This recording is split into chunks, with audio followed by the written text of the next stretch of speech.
Boa noite, companheiros, novamente reunidos nesse momento importante de refúgio solidário.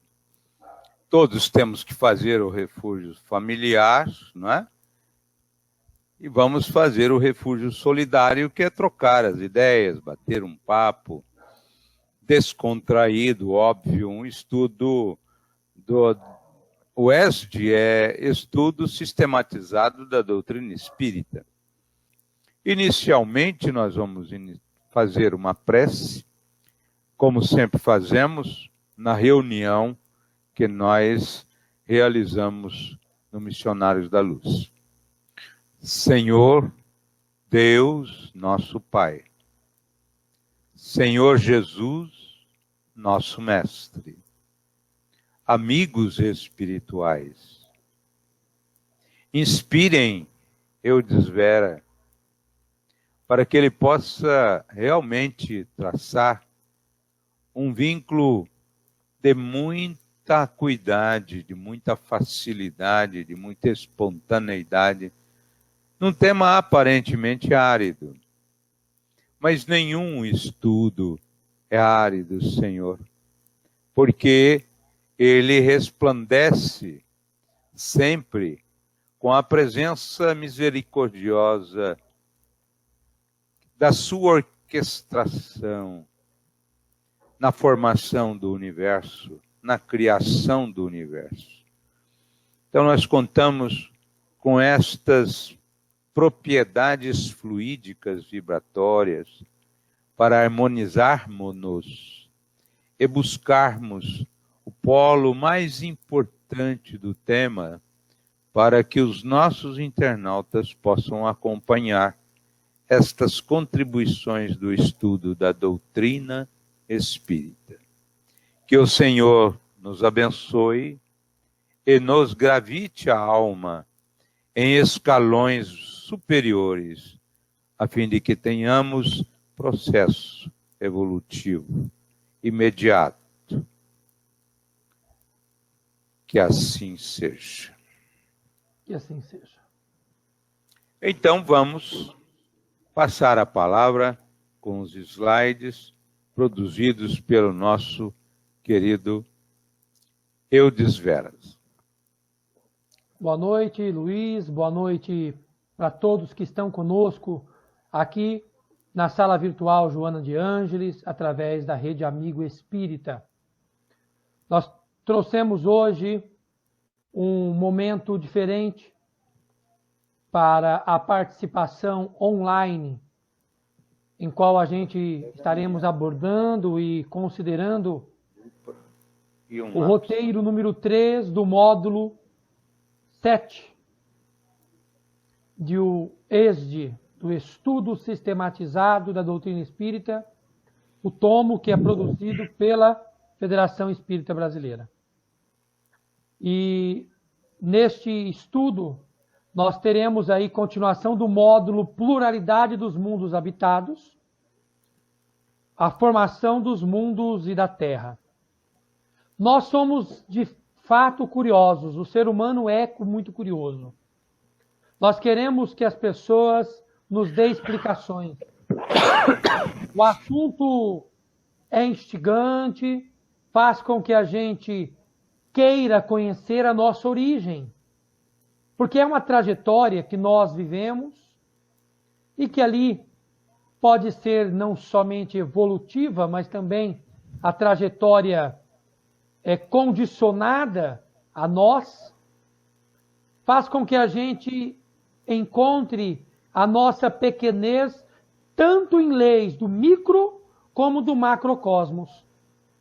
Porque, gente, meus queridos irmãos, e hoje todos estudantes aqui do nosso assunto, o que é o universo na visão espírita? O que o universo é? Pedindo para mudar o slide para a gente. O universo é compreendido pela sua infinita magnitude, gigante no nosso contexto, e nós somos criaturas animadas, vivendo com ocasiões inanimadas dentro deste universo. Se nós pararmos para pensar isso, o universo foi criado ou existe eternamente. Pode avançar, por favor? O universo, ele foi criado ou ele existe na eternidade com Deus? Essa questão foi levantada pelo codificador em O Livro dos Espíritos, a questão número 37. O próximo slide nos traz a resposta. Os espíritos superiores disseram: sem dúvida o universo não pode fazer-se a si mesmo. Se existisse, como Deus, de toda a eternidade não poderia ser obra de Deus. Se o universo existisse antes de Deus, aquilo que nós chamamos de Deus deixaria de ser Deus. Olha que coisa interessante. Kardec tece como comentário, isso ainda na questão 37 de O Livro dos Espíritos. A razão nos diz não ser possível que o universo se tenha feito a si mesmo e que, não podendo ser obra do acaso, deve ser obra de Deus. Se nós pararmos para pensar nisso, nós temos aqui duas considerações. O universo, que é algo que mesmo em movimento é inanimado, não tem inteligência, é imaterial, é material. E nós temos um outro que é Deus, que é imaterial, que é a inteligência suprema, causa primária de todas as coisas. Então, se é o ser com o maior aglomerado de inteligência, e se é ele a essência de tudo, óbvio que foi Deus que criou o universo. E aí a questão 38. Como Deus criou o universo? Questão 38. Nós já tínhamos encontrado, pelas respostas dos espíritos da codificação, que quem criou o universo foi Deus. E aí eles trazem a resposta de como. Para me servir de uma expressão comum, por sua vontade, nada representa melhor esta vontade toda poderosa que as palavras da Gênese, quando Deus diz: faça-se luz, e a luz foi feita. Eu acho essa resposta muito pontuada, Luiz, e todos que estão conosco, porque os espíritos superiores estão dizendo que para Deus basta querer. Deus é a ocasionalidade suprema. Quando ele diz seja feito, acontece. Leon Denis, no livro Depois da Morte, ele traz lá o poder da vontade. Aqui a vontade humana. Leon Denis diz para a gente que a vontade é faculdade soberana da alma. Seu poder movimenta fluidos, faz com que a matéria seja sazonada, e como matéria é limitada, os mundos adiantados, o ser humano é aprendido que o querer impera. E aqui hoje, mesmo espíritos errantes, mesmo os espíritos imperfeitos, nós conseguimos manipular fluidos, por exemplo, pelo nosso pensamento. Agora, se nós, criaturas imperfeitas, manipulamos pelo pensamento, imagina Deus, na sua suprema possibilidade, o que ele é capaz de fazer. Podemos avançar? É interessante que esta colocação nos remete pela vontade. Se a vontade é o êmulo, a vontade é o polo criador para todos nós, pela nossa vontade nós fazemos uma série de atividades, para alguns até é um milagre o que foi feito, eu olhando para trás e vejo que eu não faria novamente, não é? Ora, se a vontade nossa para alguns que têm vontade férrea e foco, faz coisas que nós não poderíamos imaginar que fossem feitas, eu concluo assim que a vontade de Deus movimenta, sim, os fluidos, aglutina o fluido cósmico universal, que é a matéria base, e faz modificações neste fluido cósmico universal de uma maneira tão diversa para produzir, portanto, todo o elenco destas realidades que nós encontramos no universo. Alterações absolutas de materiais pela vontade do Pai, aglutinando, como você disse, essa matéria, que é a matéria primitiva, né? Muito bem colocado, Eudes. Foi muito bem colocado, porque os internautas passam a ter uma noção de que essa vontade que muitos fazem, não é? Você vê determinadas atividades no YouTube de pessoas que fazem coisas e falam, meu Deus, como que a pessoa conseguiu fazer isso?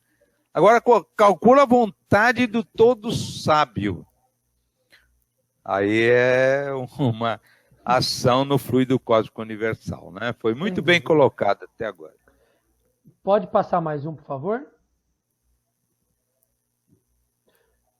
A gente trabalhou por muito tempo uma teoria chamada Big Bang, que é uma teoria da física da criação. Só que, na verdade, se nós observarmos essa teoria, nós vamos encontrar nelas muitas falhas.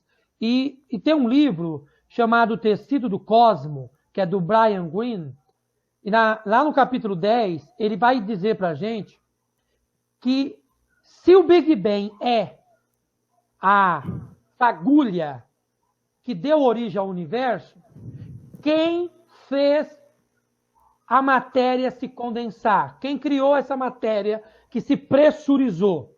E mais do que isso, quem ordenou que essa matéria explodisse? Então nós não estamos descaracterizando os estudos físicos, nós estamos considerando a possibilidade de que sejam como que eu poderia dizer? Que não são completos, que precisa de algo mais para completá-los. Porque se nós observarmos assim,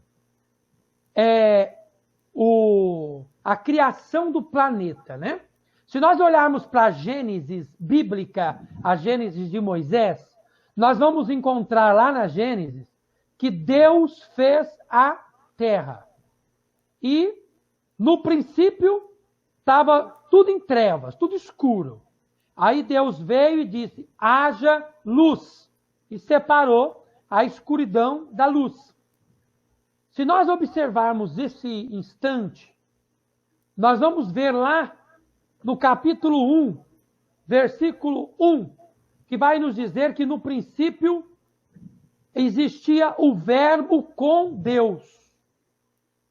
Que esse verbo também era Deus. Se nós olharmos lá no Evangelho, nós vamos compreender que este verbo era Jesus. Porque o Evangelho diz que o verbo se fez carne e habitou entre nós, falando do Cristo. Então, o próprio Cristo disse para a gente que nós éramos capazes de fazer tudo o que ele havia feito, porque éramos também deuses. Então, este fenômeno da luz, a luz da doutrina espírita, vai nos mostrar que essa impulsão da criação, onde a matéria cósmica primitiva sofreu pressão, se pressurizou, se comprimiu, foi criando massa, atraindo outros corpos que vagavam em torno dela, foram se juntando, se aglutinando, onde Emmanuel, no livro A Caminho da Luz, nos traz isso com muita propriedade, o que Moisés traz na Gênese como dias, Emmanuel nos ensina como eras, como momentos longos entre um e outro, o que a ciência já vem considerando como real. Então, meus queridos, esse centro simultâneo da criação, da formação do cosmos, ele está relacionado ao fluido cósmico universal, a massa fluídica primitiva que base da criação de Deus, onde Deus foi orquestrando, direcionando e equivalendo a sua criação. Pode avançar o slide. Antes desse comentário próximo, lembrar aqui a Elizabeth Sestário. Ela está conosco. É uma mente muito interessante, brilhante. E ela complementa aquela colocação da vontade, dizendo que Jesus nos disse, e suas palavras não passarão. Vós sois deuses, podereis fazer até mais do que tenho feito. Então, quando nós sairmos das faixas dominadoras do primitivismo, nós vamos, lenta e gradativamente, adentrar nos painéis do grande amor, e aí nós poderemos fazer maravilhas. E dia virá em que seremos, óbvio, espíritos puros, e vamos participar da formação dos mundos próximos, os futuros mundos, não é? Olha que coisa maravilhosa, né? Porque Deus se utiliza das mentes iluminadas, né? Para, junto com elas, produzir as suas belíssimas criações. Sem dúvida, fantástica colocação, não só da Elizabeth, como a sua consideração sobre esse brilhantismo divino. E é exatamente isso que nós vamos abordar. Porque a formação dos mundos, nós temos que pensar, o que é matéria? Matéria é o fluido cósmico condensado, exprimido, compactado. E esses fluidos em movimento dão origem a aglomerações densas, que nós já tínhamos falado. E essas aglomerações, elas vão atraindo corpos. Até hoje é assim. Quando nós vemos, por exemplo, o risco de um meteoro de grande massa bater com a Terra, ele existe? Sim. Se esse corpo passar muito próximo da Terra, e isso próximo, são quilômetros de distância, porque essa medida é muito, muito grande, e que mesmo gigante, para o termo espaço, para o termo universo, ela se torna pequenina. E aí ela pode ser atraída, porque o planeta gera uma captação, né, de polo magnética que atrai corpos menores. E se nós olharmos isso para o espaço, e ali tem até uma ilustração bem interessante ali no slide, o espaço, né, a gente começa a observar um aglutinado, aquele ponto mais denso, branco. Por que ele está denso? Porque ele está longe. Porque se nós se aproximássemos, seriam diversos planetinhas pontuados um entre o outro. Porque nós temos que pensar assim, matéria é a condensação do fluido cósmico, né? Matéria cósmica condensada. O perispírito já é sutil. Por que sutil? Porque ele é semimaterial, ou seja, ele não tem a compactação material. Por isso que ele se torna imperceptível aos olhos humanos, porque ele não é denso, ele é limitado. Essa colocação, se nós observarmos com propriedade, nós vamos ver que alguns corpos no sistema são gasosos, ou seja, não estão comprimidos. E esses cosmos, como por exemplo Saturno, já Maria João de Deus, no livro Cartas de uma Morta, descreve o seu solo e os povos que vivem lá, mostrando-nos que eles não são densos, são totalmente leves, volitam com muita facilidade e é uma condição de evolução daquele planeta que não precisa mais da densidade da matéria. Então, a diferença, respondendo ali a Elis Patrícia no chat, a diferença própria entre matéria e semimatéria é a da condensação, do espremer, do aglutinar deste fluido cósmico. Nós somos espíritos que estamos encarnados em corpos densos, em corpos materiais. E olha que nós somos extremamente densos. Por quê? Porque estamos com a nossa moralidade sem prática, e uma das coisas que alivia a alma é a alimentação da nossa moralidade, e o nosso espírito, aliás, e nós que somos espíritos, porque eu gosto muito de lembrar isso, e eu vou fazer um parênteses aqui, que nós não somos corpos que temos espíritos. Nós somos espíritos que temos corpos. Porque nós somos espíritos, que por acaso estamos agora, neste momento, em uma matéria. O nosso espírito, ele é considerado imaterial, porque a composição dele não é conhecida por nós. Quando nós falamos o termo imaterial, nós não estamos dizendo que é algo que não existe. É algo que nós não conhecemos. Vai chegar o momento, como o Luiz disse ali, que nós seremos Cristos, que estaremos junto de Deus na criação de outros planetas, onde estaremos formando outras constelações, por que não? E aí nós estaremos na nossa fluidez, seremos fluidos. E aí o imaterial é o nosso perispírito, que ele tem porcentagens materiais, mas não é denso. Já o nosso espírito, ele é imaterial, porque ele não tem, nós não temos conhecimento dele. Se nós até nas obras de Kardec fala assim, ele há de ser alguma coisa, claro, mas não temos condições de compreender o que o espírito seja em termos de manifestação de presença, não é? Nós não temos esse conhecimento. Agora, uma coisa muito boa que você tocou e que responde algumas questões aqui dos internautas é no sentido de que o corpo material, ele é palpável, ele tem estruturas que você pode levar ao laboratório, conhecer células, as moléculas dentro das células.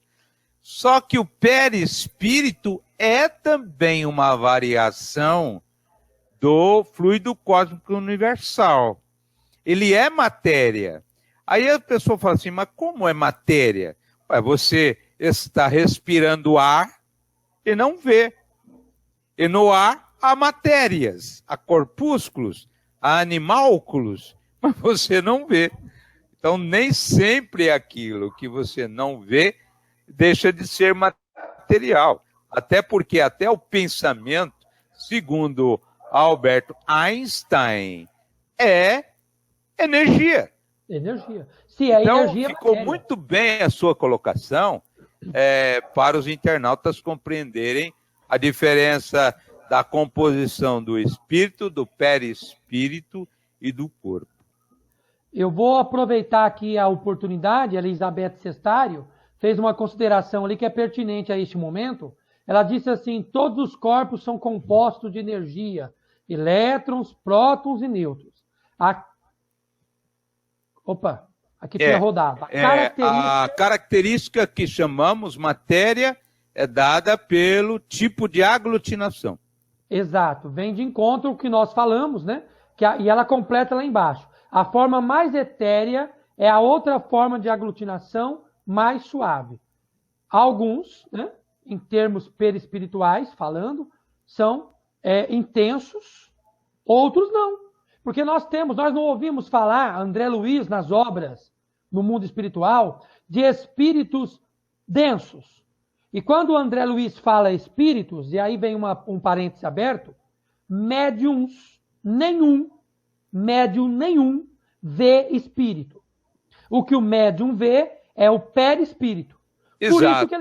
Por isso que ele consegue dizer, é um loiro, é um negão, é um bem apanhado. É um homem, é mulher, tá bonitão, tá sujo, porque ele vê o perispírito. E o perispírito é o molde a qual o corpo físico foi aglutinado. Exato. A Gotas de Luz de Ooroeste está trazendo aqui uma contribuição aos internautas. Atenção, ele está dizendo que vocês têm uma fonte na internet muito boa. O Haroldo Dutra Dias faz um estudo bem completo do livro bíblico Gênesis, né? São vários, ele até tem publicado. Eu tenho, por exemplo, o livro Gênesis publicado, mas só comentário, que é o comentário da Gênese. Então, o livro Gênesis, né, é feito com um manancial muito grande de aprofundamento. Quem quiser, acessa a internet ou compra o livro Gênesis, de Haroldo Dutra Dias, nosso querido companheiro que roteira muito bem a nossa evolução no sentido dos estudos doutrinários. Muito legal. E aí, continuando... Aí a Elizabeth está dizendo, a forma mais etérea é outra forma de aglutinação mais suave. Não é? Que é o perispírito, né? Continuando. E aí a gente observa a formação do planeta, né? A qual, segundo Emmanuel, no livro A Caminho da Luz, que eu já pontuei antes, esse livro, meus irmãos, usem paralelamente aos nossos estudos quando estamos falando do sistematizado da doutrina espírita.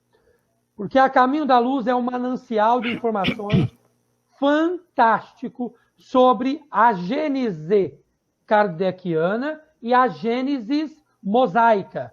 É um aglutinado de informações que vai fazer com que a gente entenda o contexto do que somos e por que somos.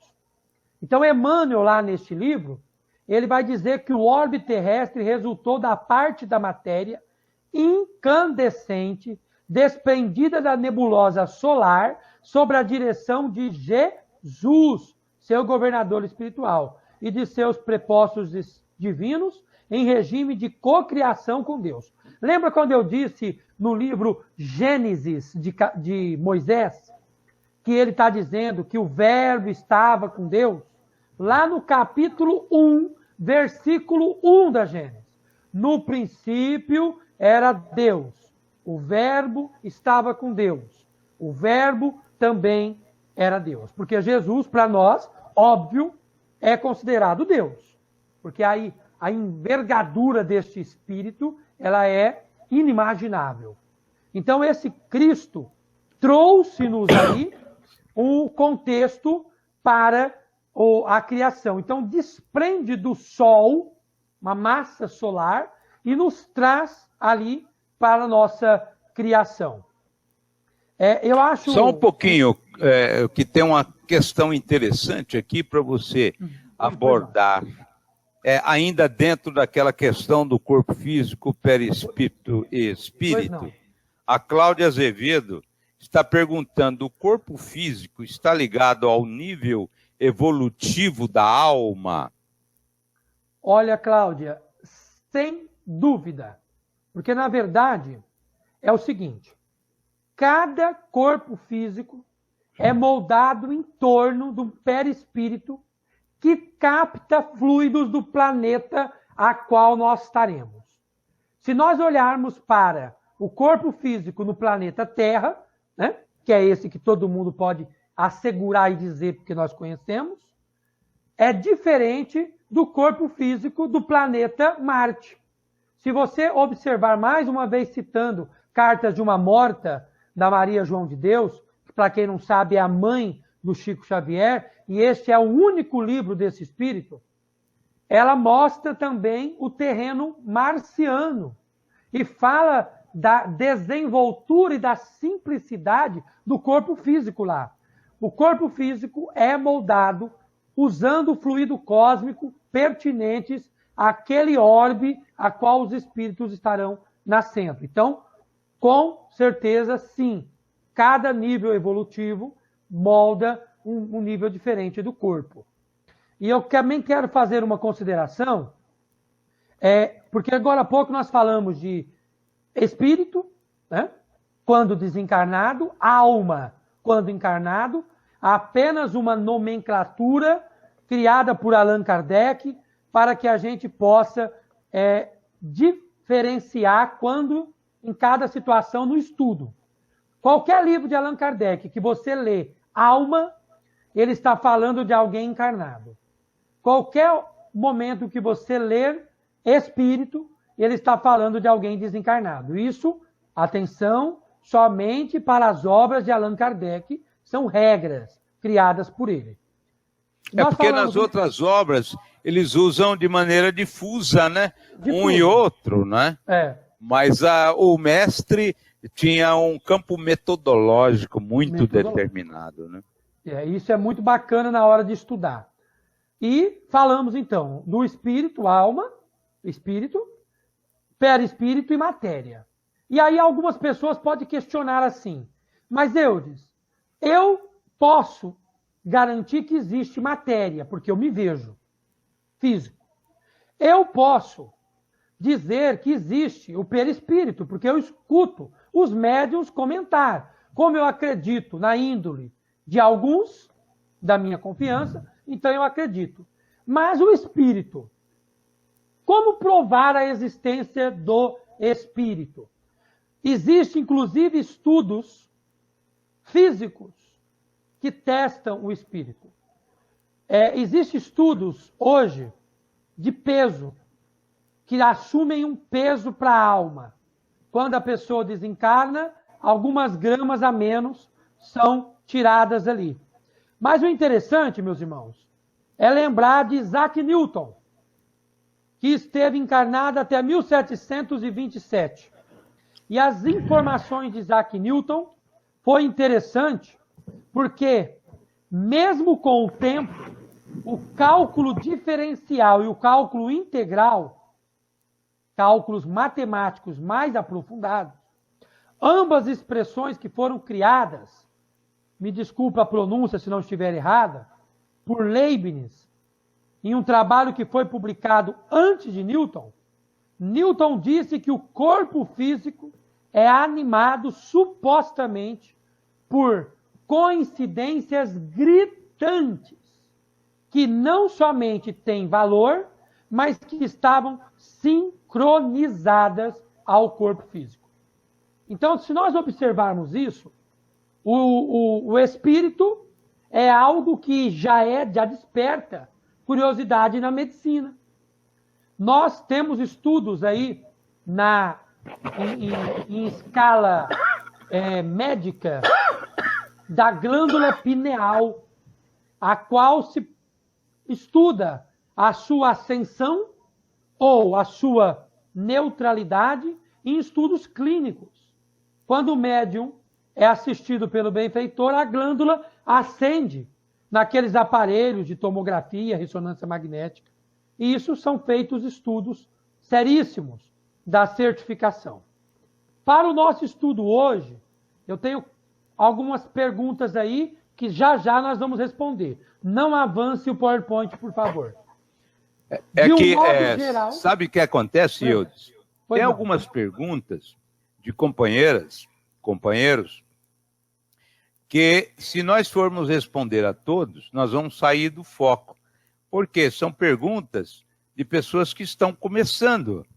Então, nós sugerimos, agora, quando tiver pertinência ao tema, aí eu posso elencar e passar. Agora, tem questões, por exemplo, como determinar o pensamento do espírito ou do encarnado, já foge do painel do nosso estudo. Do estudo de hoje. Se nós formos entrar por esses detalhes e esses meandros, nós não terminamos os estudos. Então, eu vou ficar atento aqui. Quando a questão for pertinente ao estudo, eu levanto, ok? Combinado. Então, vamos ficar assim.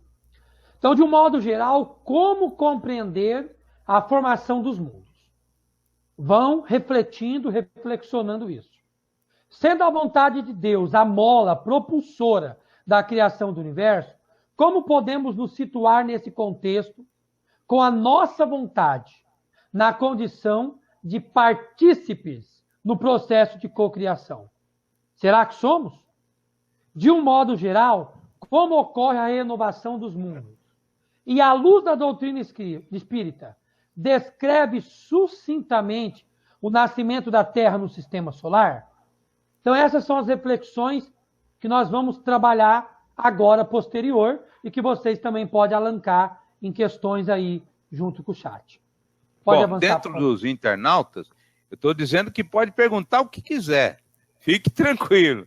Participe, complemente. Eu só vou destacar os aspectos se forem ligados ao tema. Mas participação tem que ser absolutamente plena, bem à vontade, espontânea, tá?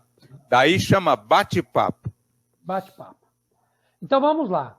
De um modo geral, como compreender a formação dos mundos? Pode colocar para a gente? Olha lá, vamos pegar as questões 38 e 39 de O Livro dos Espíritos.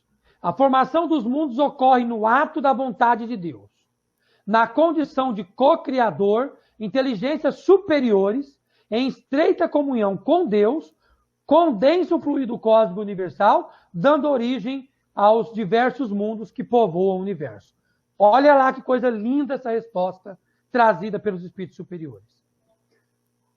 A vontade da criação foi de Deus. Ela é divina. Segundo o Livro dos Espíritos, Deus nunca parou de criar. Até hoje, nesse momento, ele está criando. Jesus e outros Cristos foram co-criadores. O que é isso? Auxiliaram, atraindo corpos, comprimindo e reorganizando para a criação do orbe. Pode avançar. Então, como que é a condição dos participantes da cocriação? Pode colocar aí.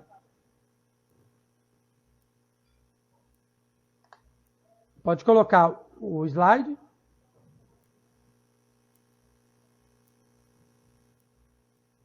Pode avançar lá o slide.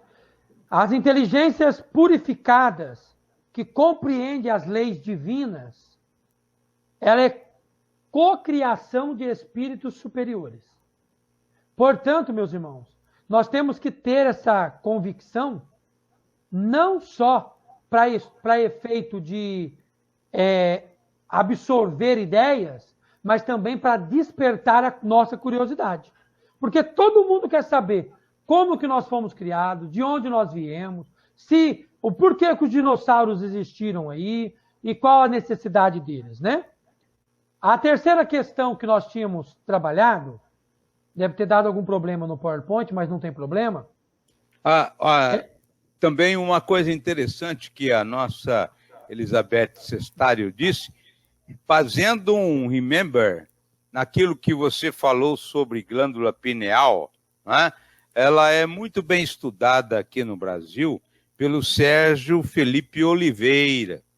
Esse Sérgio Felipe Oliveira é de uma clínica lá em São Paulo, que tem o nome de Pineal.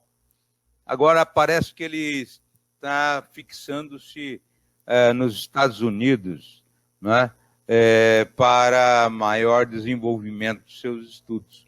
E ele dá aula também na USP, né?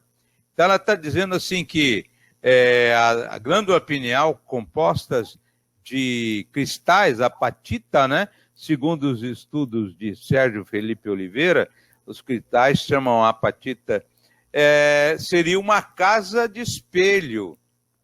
Olha que coisa linda, Eudes, uma casa de espelho. Verdade. Que pode refletir as aspirações vindas do plano superior, uma vez que elas são feitas de luz, mas também no contexto negativo, né? A glândula pineal ela capta também os painéis enfermos e destruidores. Uma bela participação aqui da Elizabeth Cestário.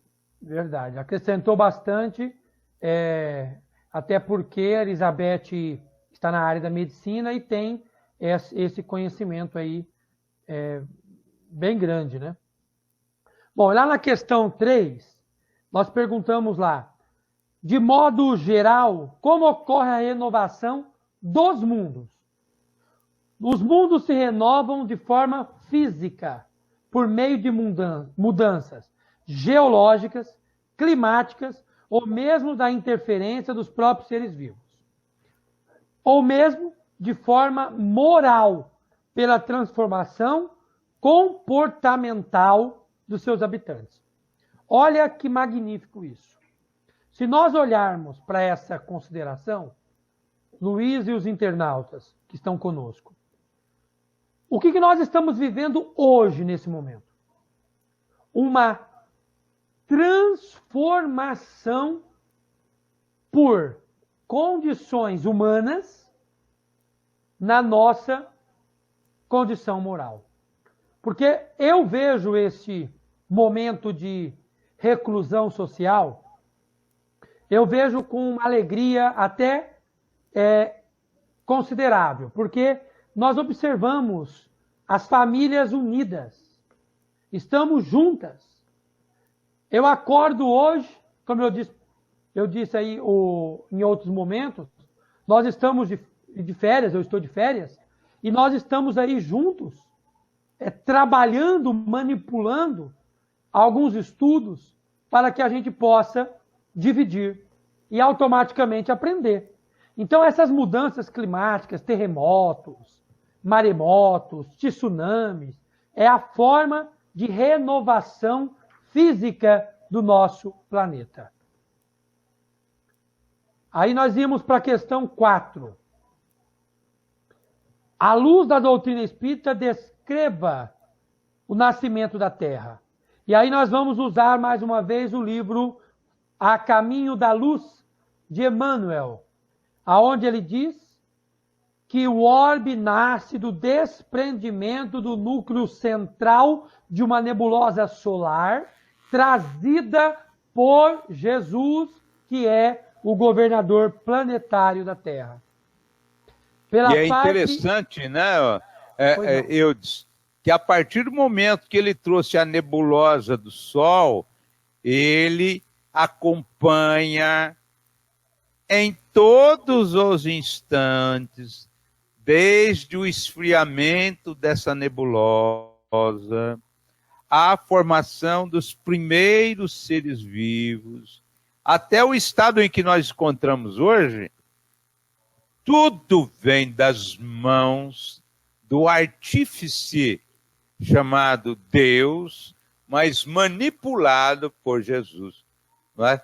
Fazendo um mundo que, segundo Joana de Ângeles, é um dos mais belos mundos da categoria de provas e expiações. É interessante. Magnífico, né? Saiu a nebulosa, mas ele trabalhou todos os instantes evolutivos dessa nebulosa. Né? Maravilha. E aí nós tínhamos junto com Jesus outros espíritos divinos que também eram co-criadores do orbe, e se nós observarmos, nós temos a responsabilidade de manter essa cocriação, porque nós somos criaturas divinas. Como Jesus disse, somos deuses, podemos fazer tudo o que ele fez. E a nossa oportunidade aqui, dentro do contexto reencarnação, é manter a constância da criação, é manter a lapidação da nossa esfera psíquica, moral e física, por que não dizer? E a Elizabeth Cestário vem acompanhando para e passo o seu pensamento. Ela conclui assim: todos nós somos co-criadores. Está na questão 132 do Livro dos Espíritos. Uma das finalidades da reencarnação é nos colocar em condições de suportar a parte que nos cabe na obra da criação. Olha que coisa maravilhosa. Essa é a nossa obrigação, né? É uma renovação para que a gente acompanhe a renovação do planeta. Nós falamos muito, Luiz, ouvimos muito, a todos vocês que estão conosco, sobre a questão da transição planetária. Nós estamos hoje falando de criação do nosso orbe, né? Criação dos planetas. Se nós observarmos esse momento de transição, nós vamos estar pontuando aí. A formação do mundo ocorre por um ato de vontade de Deus, correto? Deus tem que ter vontade. Na matéria cósmica primitiva, aglutinada, tem elementos e forças universais para a formação de todos os planetas. Nós não estamos falando somente da Terra, não. Nós estamos falando de todos os planetas, do universo. E se nós estamos falando do universo, observando Deus.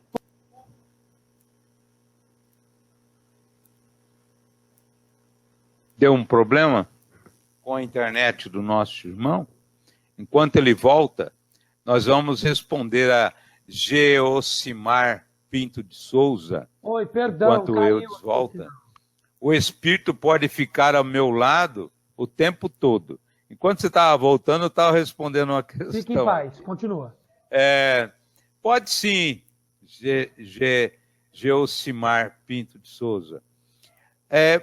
O seu espírito anima o corpo. Ele está ligado, molécula a molécula, dentro de cada célula do seu corpo. Então, o seu espírito está ligado ao seu corpo. Muito bem. Você, quando você dorme, seu espírito se desprende, mas ele fica preso pelos fios muito sutis que o prendem ao corpo. Agora, você pode, durante o dia, estar ao lado de vários espíritos. Por quê? Porque se nós somos 1/3 na Terra, tem 2/3 no mundo espiritual. Ora, se somos 2/5, tem 3/5 no mundo espiritual. Então, eles estão ao seu lado, mas isso pouco importa. O importante é que você tenha o foco no bem, o foco no que você faz, e eles não vão interferir, porque eles não conseguem penetrar na ordem do seu dever, na ordem da sua estrutura equilibrada. Agora, se você desequilibrar e abrir a porta, aí sim, aí eles podem se manifestar. Então, você fique tranquila.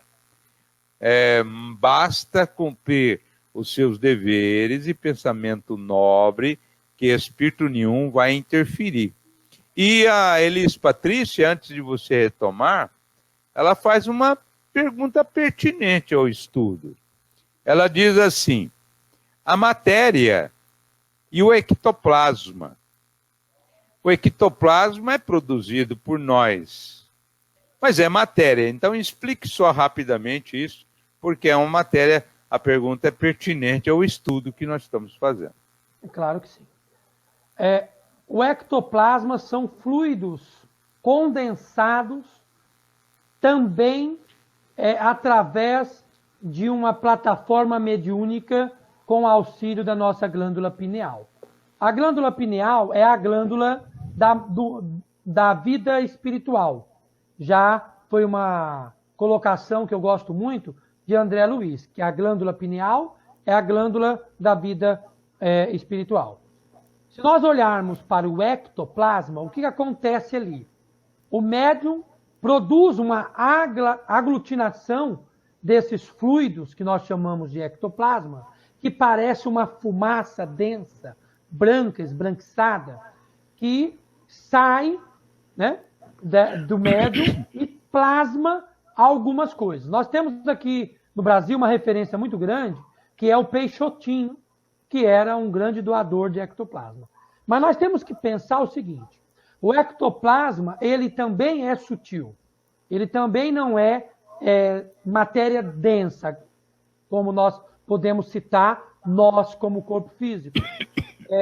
Dentro de por exemplo, uma fluidoterapia, é trabalhado fluidos, também ectoplásmicos, para o auxílio do outro. Então, o ectoplasma eu não considero como matéria, mas sim como algo semimaterial. Exatamente, exatamente. E a Gotas de Luz Ooroeste diz, Emmanuel nos diz no livro Caminho, Verdade e Vida, os princípios equilibrantes da vida surgirão sempre, corrigindo e restaurando. Esta mesma força equilibrante estaria envolvida na renovação? É uma pergunta para você. Então, Emmanuel nos diz, no livro Caminho, Verdade e Vida, os princípios equilibrantes da vida surgirão sempre, corrigindo e restaurando. Esta força equilibrante estaria envolvida na renovação? Uma pergunta para você. Legal. A renovação dos mundos... Renovação dos mundos, ele está dizendo. A renovação dos mundos, ela, sem dúvida nenhuma, necessita do equilíbrio e a restauração de algumas energias, vamos assim dizer, que estão pairando o nosso planeta. Meus irmãos, como nós queremos viver paz se eu ainda não proporciono paz aos outros? Como nós queremos estar no mundo perfeito se eu ainda não respeito a natureza, se eu ainda sou improdutivo? Então, a renovação dos mundos, sem dúvida, ao Gotas de Luz de Ooroeste, ela necessita de um equilíbrio dessas energias, dessas forças, que venha corrigir, restaurar.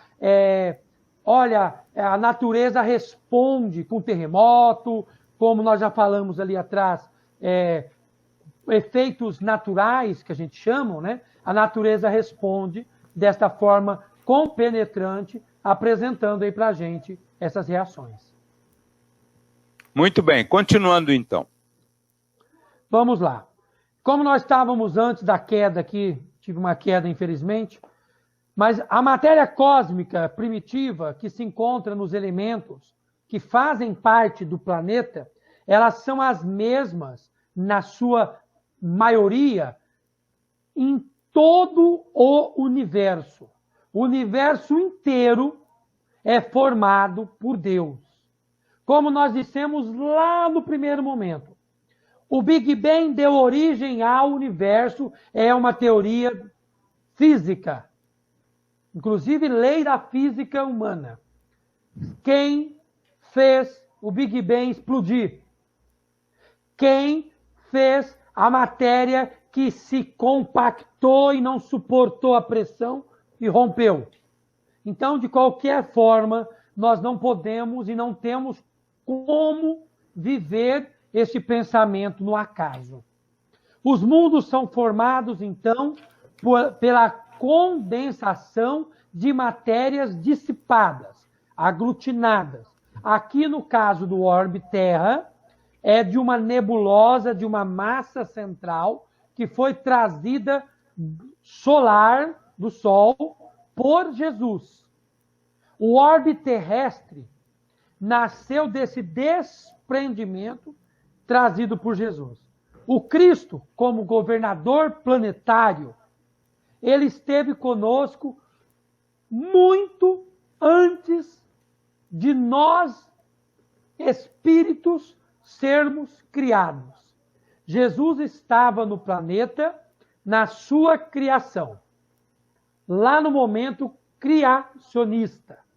E quando o planeta foi criado, organizado, foi inserido os animais, tivemos aí o período Triássico, Jurássico, os dinossauros foram extintos, deram origem aos animais mais próximos do que conhecemos, e aí nós fomos passando a viver um período propício à criação humana, que viemos como espíritos simples e ignorantes e que depois fomos subindo degraus e chegamos a este instante que estamos como espíritos de provas e expiações.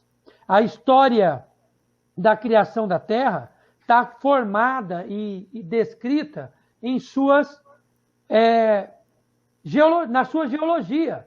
Nós temos aí presente o professor Douglas, né, que está conosco, que trabalha aí na universidade e que ele conhece muito bem essa propriedade, embora a área dele seja outra, mas já o universitário, né, trabalha bastante a geologia. E se nós olharmos para Marte, Mercúrio, Plutão, Vênus quase se equipara à Terra. Saturno, Urânio, Netuno, Júpiter são massas muito maiores do que a Terra. A Terra fica parecendo uma bolinha de gude, Luiz, perto desses planetas. Júpiter é gigante em proporção à Terra. É que, infelizmente, nós tivemos um problema aí com os slides, mas nós tínhamos uma imagem aí que era fascinante. Estava o Júpiter, uma bola de capotão, e a Terra, uma bolinha de gude. E essa é a dimensão. Se nós olharmos para o Sol, aí é Júpiter, que parece uma bolinha de gude. Só que o planeta maior, né, o nosso astro-rei, o Sol, se olharmos a Terra perto dele, eu fiz hoje tentando encontrar uma comparação, e aí eu lembrei de Jesus e vou usar. A Terra perante o Sol é um grão de mostarda. Tamanho gigante este astro. Só que nós estamos falando da criação do universo. Até porque nós somos uma nebulosa que se desprendeu do Sol. Desprendeu do Sol. Ou seja, um pedacinho dele, né? Uma porção aqui insignificante. Insignificante. E aí a consideração mais interessante é que o nosso Sol, Luiz, também é um grão de areia. Se compararmos, por exemplo, para um orbe chamado Arcturus. Nossa, aí é o Sol imenso. Que é uma bolinha. O Arcturus é gigante. Só que o Arcturus ainda perde para Antares. E se a gente tivesse... Está muito maior ainda.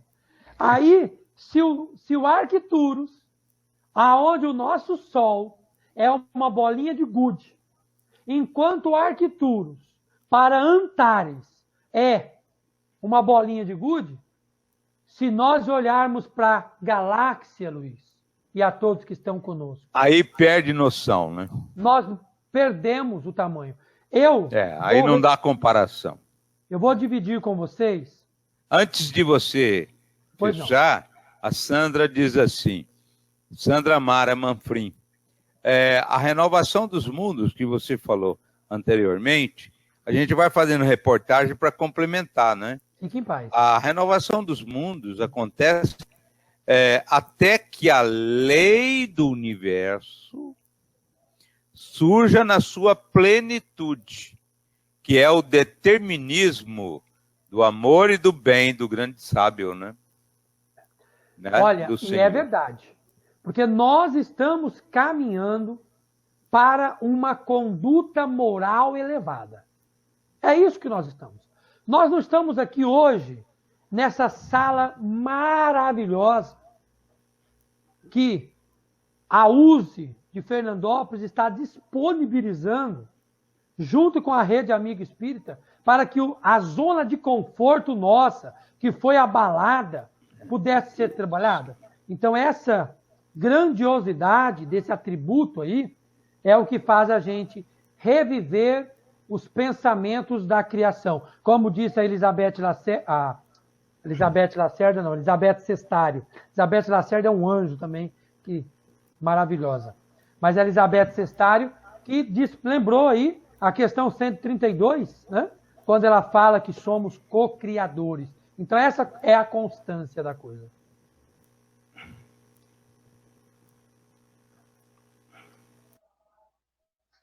Tem mais alguma consideração dos internautas?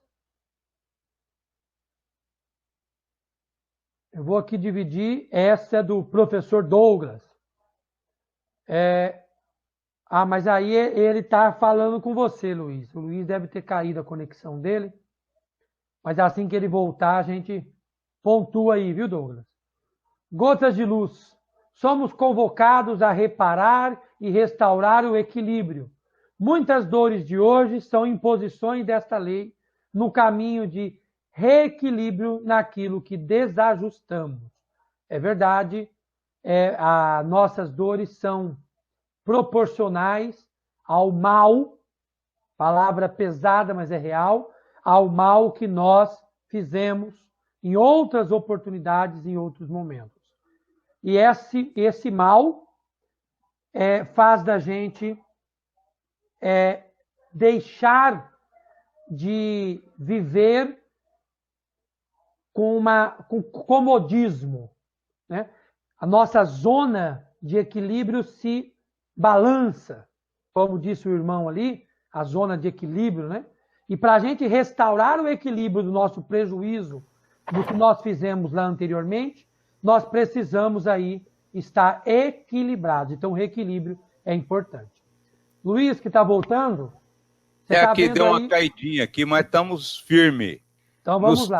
O Douglas quer que você comente a história do Chico, quando o Emmanuel leva ele para conhecer a galáxia, tentando entender Deus. Bom, é um quadro que você vai encontrar em Chico, como sempre, lições memoráveis. Nós vamos passar este painel para que os nossos internautas tenham conhecimento dele. Então, nós vamos passar, porque são detalhes interessantes, nós vamos passar no próximo, ou não sei como que eu vou colocar, para todos terem acesso. São detalhes interessantes que nós poderíamos fazer. Eu vou disponibilizar para vocês depois pegarem esse material para buscar esse conhecimento, né? Agora, o ponto que eu localizei aqui, Douglas, de maior importância ao tema, é uma colocação que é feita exatamente aqui, ó. A vontade de Deus é soberana, gotas de luz, e se expressa em leis divinas e naturais. Somos dirigidos por estas leis. Na formação do mundo, estas leis é que nos orientam. Somos chamados a colaborar na criação dentro do nosso campo de ação. Toda vez que desviamos, o mundo registra. Por isso que nós estamos em transição planetária. Por isso que nós precisamos mudar a natureza do mundo pela natureza fluídica vibratória. Nós vamos alterar esta composição do orbe quando a força magnética do pensamento arejar um pouco a atmosfera, arejar um pouco as nossas estruturas, e aí o mundo vai ficando mais leve. Porque, por isso que em determinados grupos mediúnicos, de maior relevo, isso aí o próprio Divaldo nos coloca, que há magotes de espíritos fazendo a transmigração para outros mundos. São espíritos que a espiritualidade já chegou à conclusão que não vão dar mais condições fluídicas vibratórias de permanecer na Terra. Porque eles vão infundir painéis tão deletérios. Então, eles já estão fazendo transmigrações coletivas para outros orbes correspondente ao seu progresso evolutivo. Isso é o mais importante, compreendermos que essa formação, no caso do planeta Terra, que caminha para a transição, vai depender muito do material fluídico ectoplásmico energético que vamos produzir. Daí o vírus, tornando-nos mais equilibrados, mais fraternos, mais solidários, gente cantando, porque sabe cantar no alto dos edifícios, o pessoal sendo muito mais humano, compreensivo, um grupo da China nos Estados Unidos explicando detalhes para combater o vírus, se até agora há pouco eles estavam querendo a Terceira Grande Guerra Mundial.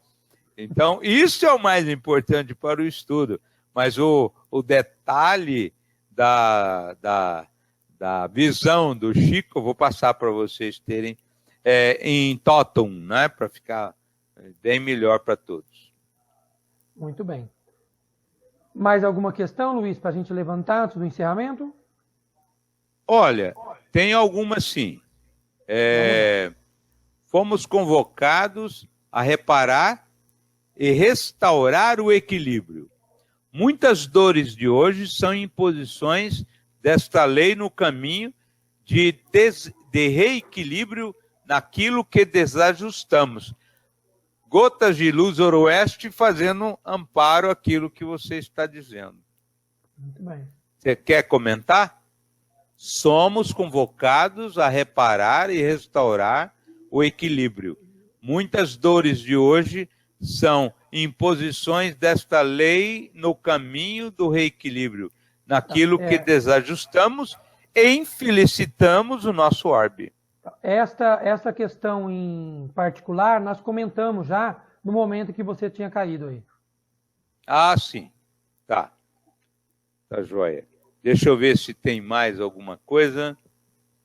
Eu creio que já estamos fechando aqui.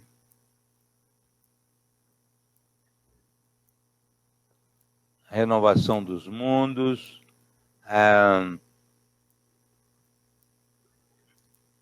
É impressionante que a gente observe a participação de cada um de vocês, e eu endosso o comentário do Luiz, que todos os comentários aí não são impertinentes. Às vezes eles não casam com o momento do nosso estudo, mas não impede Mas que são ricos, né? Claro, não impede que depois a gente esteja aí conversando em off. Olha, a Cláudia Azevedo faz um coro aquilo que nós estamos conversando. Olha que coisa ela diz, coisa linda que ela fala. Nós somos responsáveis pela conversão do planeta, principalmente para as futuras gerações. Sem dúvida, Cláudia. Sem dúvida, porque, na verdade, como nós já dissemos ali, através do endosso ali da Elizabeth, que nós somos co-criadores, temos a obrigação de preparar um planeta melhor para os nossos que vem aí. A gente às vezes está pensando, olha, tem um ditado interessante que diz que quem planta tâmara não come, não colhe. Já ouviu falar isso, Luiz? Segundo a tamareira, deve ser isso o nome da árvore? A tâmara é doce, né? É suave. E a tâmara demora quase 120 anos para produzir. Então, quem planta, normalmente não come daquela árvore. Não vai comer, né? Não vai comer. Mas temos que preparar o planeta para essas gerações que estão chegando, sem dúvida.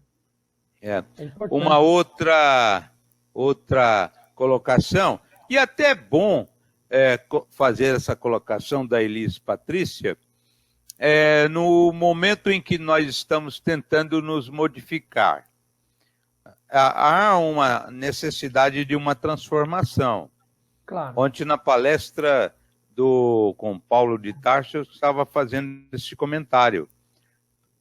O Saulo de Tarso, que se transformou em Paulo, ele fez uma transformação imediata. A partir daquele momento, ele disse, o que o senhor quer que eu faça? E fez. O nosso é gradual, lento, né? Mas como a gente precisa mudar o pensamento, a Elis Patrícia coloca assim, como identificar se o pensamento é do encarnado ou desencarnado, principalmente nessa onda de vícios psicológicos, emocionais ou pensamentos contínuos que nos levam a comportamentos infelizes.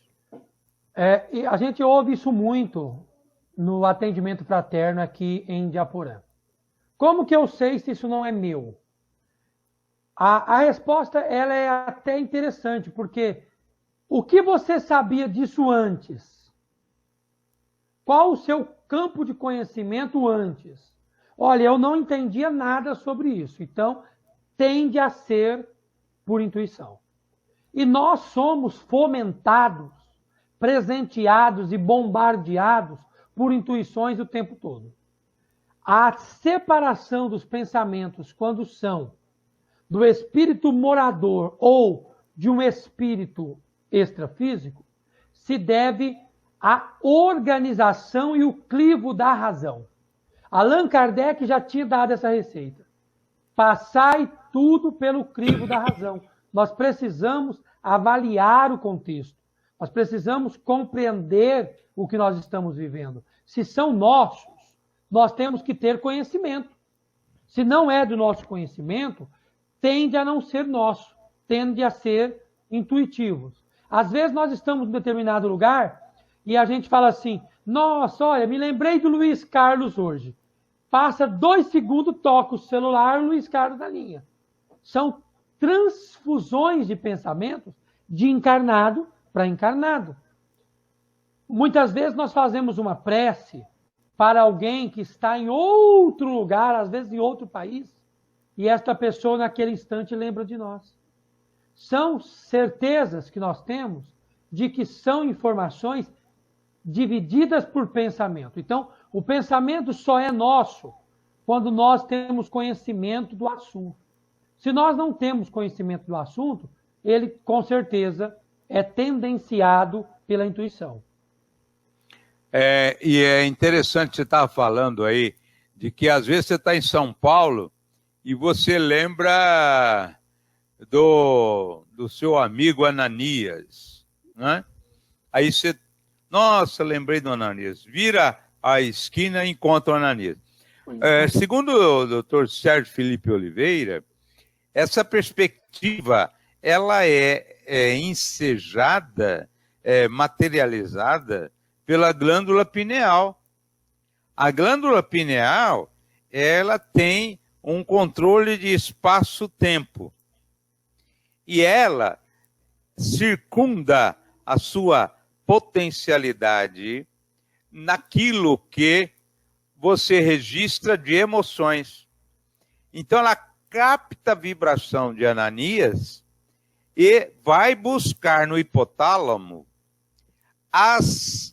os seus arquivos correspondente àquela vibração que, para a glândula pineal, é muito familiar. Aí ela descobre no hipotálamo. Uhum. Ela descobre e tira a ficha. Ananias. Você fala, nossa, lembrei do Ananias, mas foi motivada pela glândula pineal em razão da sensibilidade de registrar um arquivo correspondente. Olha que coisa linda.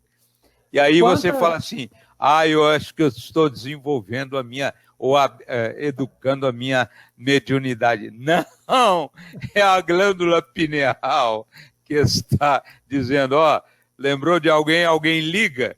É a glândula pineal, ela que está atenta ainda para produzir, né, os nossos campos. Você vai falar mais alguma coisa? Não, eu só vou fazer uma consideração, dividir, na verdade, uma informação do nosso benfeitor Antunes, que é muito pertinente a esse estudo, e sempre que a gente está ministrando esse estudo aqui, eu gosto de tocar nela no final. O Antunes disse uma vez para a gente que nós temos 2 formas de observar quem somos. A primeira delas é material. Quem somos? Nós somos uma criaturinha de um planetinha, de um sistema solar minúsculo, de uma galáxia minúscula, de um universo gigantesco. Se nós olharmos para quem somos na visão espiritual, nós somos herdeiros de tudo, filho do dono. É uma dimensão imensurável. Somos herdeiros do universo. Criaturas que amanhã, como você disse outrora, seremos Cristos ensaiando a criação de outros orbes. Olha que coisa linda isso, e é certo que isso vai acontecer, porque nenhuma ovelha vai ser perdida. Exatamente. E dentro do texto que está no estudo que nós estamos fazendo do dia de hoje, que é o item do Êxodo, o primeiro volume, neste capítulo Pluralidade dos Mundos, e neste assunto, a formação dos mundos e da Terra, tem uma frase fantástica que você pode comentar, né?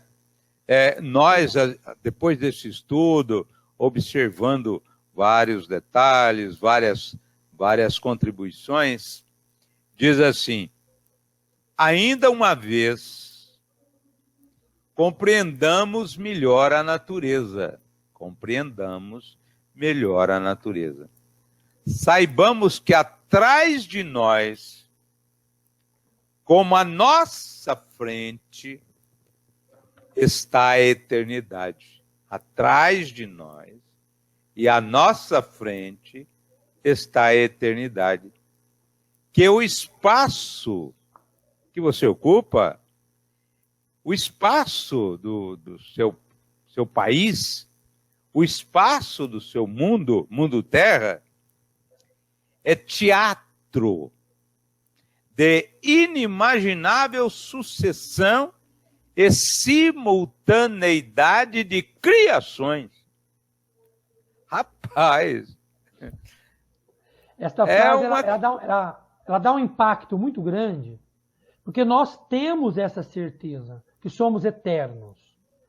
Não tem mais dúvida, não tem como mais contestar a imortalidade da alma.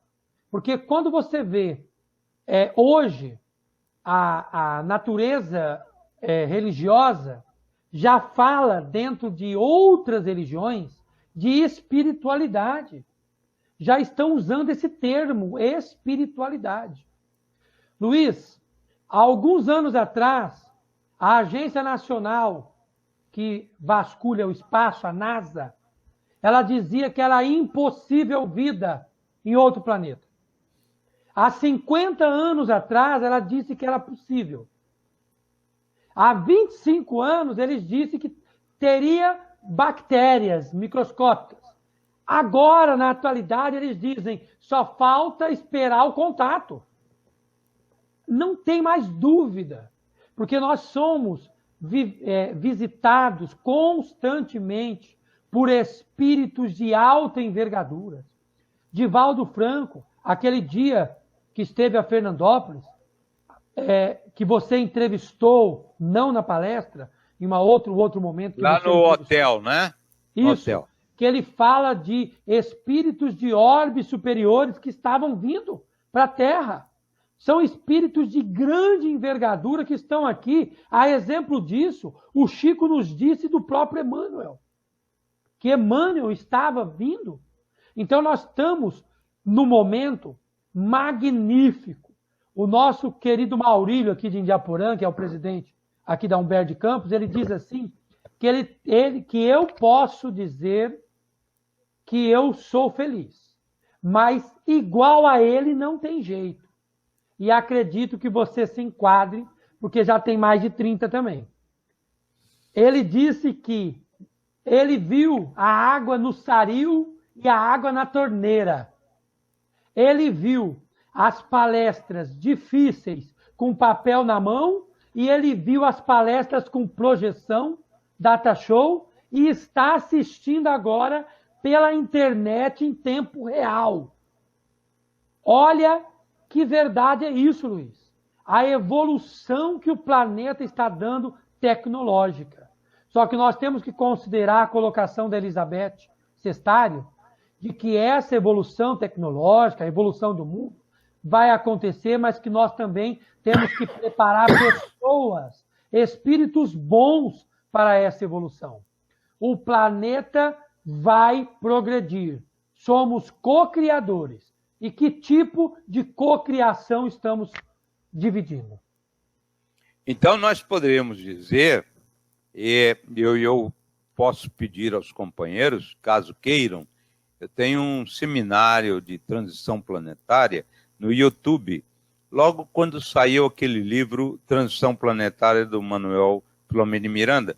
E eu faço a utilização de várias imagens e de vários focos do livro, mas na minha ótica, na minha visão, né? E há muito tempo está se formando na Terra a composição da nova civilização. Nós estamos agora no eixo gravitacional, no concerto planetário, na posição de influência de Alcione. Então, Alcione está no nosso contorno planetário. É por isso que, nesse momento de transição planetária, Alcione, da constelação de Cocheiro, está vinculada profundamente ao plano Terra, por este acerto interplanetário, e que vários espíritos estão reencarnando no Brasil há muito tempo. E lá nesse livro faz um relato emocionante que nós já poderíamos já fechar. Seria possível isso? Sim. Fechar com esse exemplo, né? Sim. É um espírito que vem para produzir alguma coisa muito bela na medicina. É um espírito de alto relevo. E aí ele conhece esse espírito vindo de Alcione na Terra. Alguns anos atrás ele já está encarnado. Ele conhece os seus pais. Seus pais são muito simples. Pais que foram perdulários em vidas passadas e gastaram muito e agora estão muito pobres. São muito pobres, numa casinha pequenina, mas estão muito devotados no amor e frequentam uma casa religiosa com muita fé. Então esse casal é escolhido para receber um espírito vindo de Alcione com um papel na medicina fantástico. Ele escolhe esses pais. E aí ele dá a manifestação e ele diz: eu tenho muito conhecimento. As escolas terrenas vão só me propiciar lembranças do acervo que eu tenho. Quando chegar a época do vestibular, as questões estarão todas transitadas no meu acervo de conhecimento muito profundo. Eu vou conseguir adentrar nos polos mais importantes pelo conhecimento que eu já trago embarcado. E aí é emocionante, ele diz: eu sei que eu terei muitas programações para o plano Terra dos irmãos terrenos. Irei desenvolver fantásticas experiências e produções elevadas. Mas a primeira coisa que eu vou fazer, no aquinhoamento monetário que eu tiver na Terra, será dar uma condição melhor aos meus pais afetivos, que eu conheço agora antes de reencarnar, dando-lhes dias mais calmos, mais venturosos, depois de tantas labutas nas dificuldades e asperezas da terra. E aí ele se despede para começar o processo da reencarnação.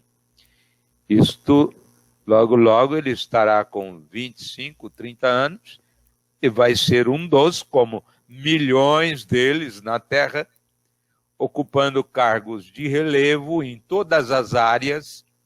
E aí nós não vamos ter mais esses painéis entristecedores que nós estamos tendo, porque fará raiar no conjunto dessas almas polos elevados de relevo, de administração superior, que vão direcionar os destinos da nave Terra.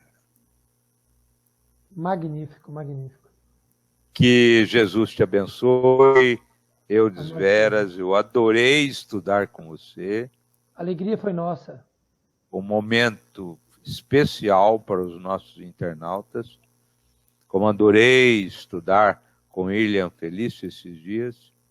Então nós vamos propor aos companheiros que estão nos vinculando a atenção. Um outro dia nós vamos anunciar para fazer o estudo do ESD, que não vai ser dinâmico, porque tem que ser presencial, mas nós vamos fazer o estudo do ESD com este grupo de jovens, né? Eudes Vera, o William Felício e tantos outros. As suas palavras finais para... Aliás, você pode fazer as palavras finais e fazer uma prece, finalizando o nosso... Vai ser uma alegria. Primeiro, eu gostaria de agradecer a oportunidade de estudar junto com cada um de vocês. Depois eu vou, com muito carinho, ler todos os comentários, porque eu gosto de participar dessa parte também. Mas é pertinente que cada um de vocês, neste momento, coloque o seu coração em Jesus. Porque o Mestre das Almas é a única fortaleza segura para o nosso crescimento. Obrigado a todos, que Jesus abençoe cada coração. E vamos então para uma prece. Amado amigo e Mestre Jesus, companheiros espirituais presentes nesse momento, em que nos colocamos à disposição para, dentro da intuição, das informações, transmitir o crescimento em nosso estudo, e que cada um se coloque na oportunidade do aprendizado, nas dimensões de sua própria evolução. Jesus, Mestre das Almas, incansável Mestre do Amor, Espíritos companheiros presentes, que auxiliaram-nos, por que não desde da manhã até este momento, para este estudo e esta magnífica expressão do amor. Esteja sempre conosco, nos trazendo a sua paz, que acerene os nossos corações, fluidifique as nossas mentes, nos faça reviver com o seu Evangelho, nessas máximas de amor e consolo, as inclinações de outrora, aonde por nossa falha, hoje colhemos da dor para o nosso crescimento. Esteja, Senhor, no amparo, na direção, junto com a misericórdia divina, mas amparados pela justiça, que nos equivalemos à nossa própria transformação. E de encontro a esses pensamentos, pedimos a sua paz e o seu amor, hoje e para todos sempre. Que assim seja. Boa noite a todos, muita paz. Obrigado pela participação dos internautas, que foi maravilhosa. Inclusive, estamos vendo aqui a presença da Renata Cunha Mello, que logo, logo vai estudar conosco. Aliás, amanhã, Renata, se você puder, amanhã à tarde, às 14 horas, 14h30, você pode participar dos nossos estudos da Joana de Ângeles com o nosso pessoal de Fernandópolis, tá? Vou te esperar. Muita paz. Uma boa noite para todos.